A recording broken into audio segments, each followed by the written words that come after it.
So Booster is a new trial that's going to be performed by an international collaboration known as the WIN Consortium, in which we're going to take patients who have stage 1 lung cancer and make an archive.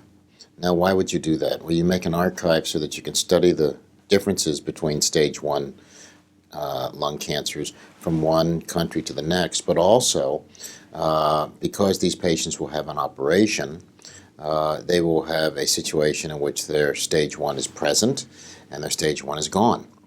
And by collecting different materials, including blood, urine, you're able to look in the blood and the urine and those biofluids and see whether you have certain proteins or DNA or RNA that disappears once you do a complete resection on those patients.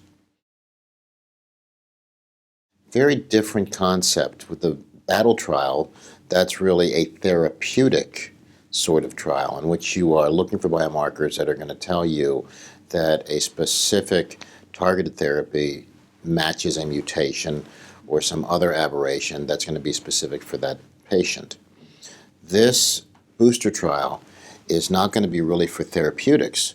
It's going to be for diagnostics, because if you're able to find a biomarker that goes along with lung cancer, meaning it goes away if you take the lung cancer away, then that may be a diagnostic marker for lung cancer, but also it may be a biomarker that if you follow the patient's blood or urine, wherever it's found, and the biomarker stays low, then that patient is still cancer-free. However, if you find that the biomarker comes back or is rising, as in a PSA, for what it's worth, you would think that the cancer is coming back and you'd need to do some sort of investigation to try to find it. We will also have matching tumor from these patients.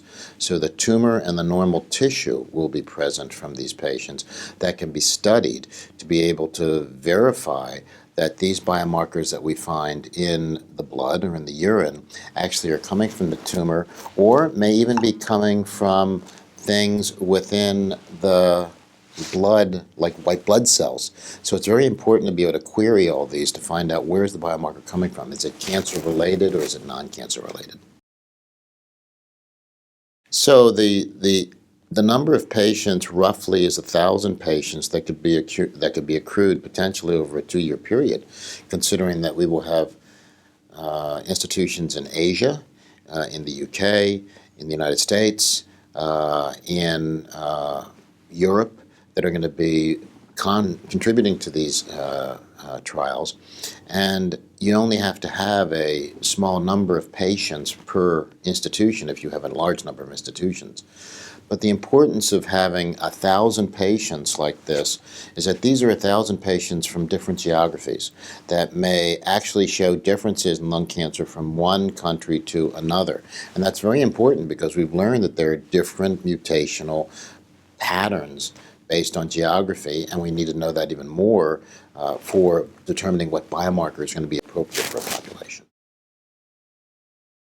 It's just starting. Essentially, a protocol has been written. Essentially, a committee is being formed, and we hope that over the summer we're going to be able to finalize a number of different things. First of all, we have to decide, are we going to use simply paraffin-embedded tissue for our biomarker discovery in the tissues? That saves a lot of expense as well as a lot of manpower labor if you don't have to worry about fresh frozen tissue. Second, you have to decide how much blood or urine you're going to take. We envision that we're going to take probably 100 cc's of blood from the patients before they get operated on, and then 2 to 3 months, maybe 3 to 6 months, which also has to be finalized. On the postoperative visit, another 100 cc's, so that then you can compare those two. And then you have to decide, what are you actually going to do in the future with that? And it's not that you have to define right now what are the tests you're going to do, but you have to have an idea of how much material you need to provide for tests in the future. Certain tests require more serum or more plasma than others. So you have to make sure that your archives are set up so that you have enough for those tests that may require more reagent. The challenges is really just getting interested surgeons. This is really driven by the patients who are resectable.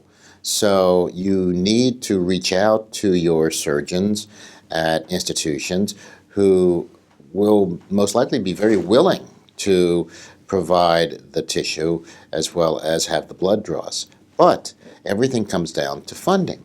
And you need to be able to have somebody who is going to run the trial. That would probably be done for nothing, but you need to have the people who are helped to get the trial done at that particular institution. Who's going to pick up the bloods from the operating room or the clinic? Who's going to then process the bloods? Who's going to store the bloods? Who's going to keep track of where the bloods are? Who's going to be the person that's going to send the bloods to the central repository so that the testing can be done? So all of those personnel costs as well as reagent costs add up. It's not that much, but at the same time, you need to be able to have that in place before you have a trial like this started.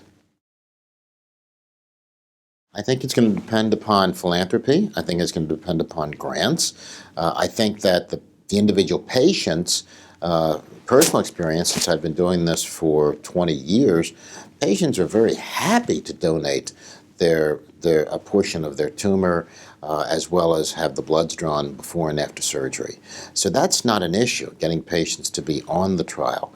The only barriers are to be able to get it done and having the finances to be able to do everything that you want to do. You don't have to have the finances to do the actual testing. You want to have the finances set up so that you can get the specimens and store them in a way that they will be able to be distributed to the scientists that are going to work with them. I think we're going to try to be one of the first consortiums that has a very, very standard way of having the blood taken, the blood processed, the urine taken, the urine processed, the processing of the white blood cells, as well as how we're going to use the tissue. Because many of these archives do not have standard operating procedures so that everybody has preserved the tissue or the blood in the same way. And therefore, if you don't do that, or if you have degradation of certain nucleic acids, you don't get consistent results. So this will be an archive that will be a resource for the whole scientific community in lung cancer that can then get information from this.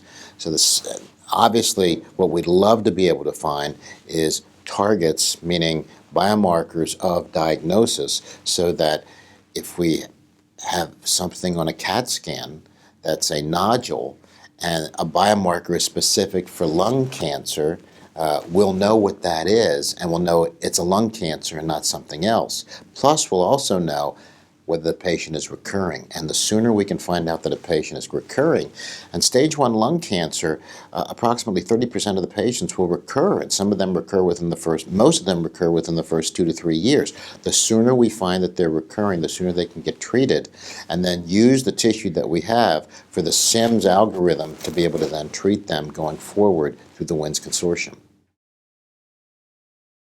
I think that the only take-home message is that consortiums like this, where you have people that are really committed to getting the tissue and doing the work, are the only way in which we're going to make progress, because individual siloed academic centers that are doing it will never have the power of the number of specimens, and also won't be able to network as well as something like the WIN Consortium to be able to use the tissue the way it needs to be used.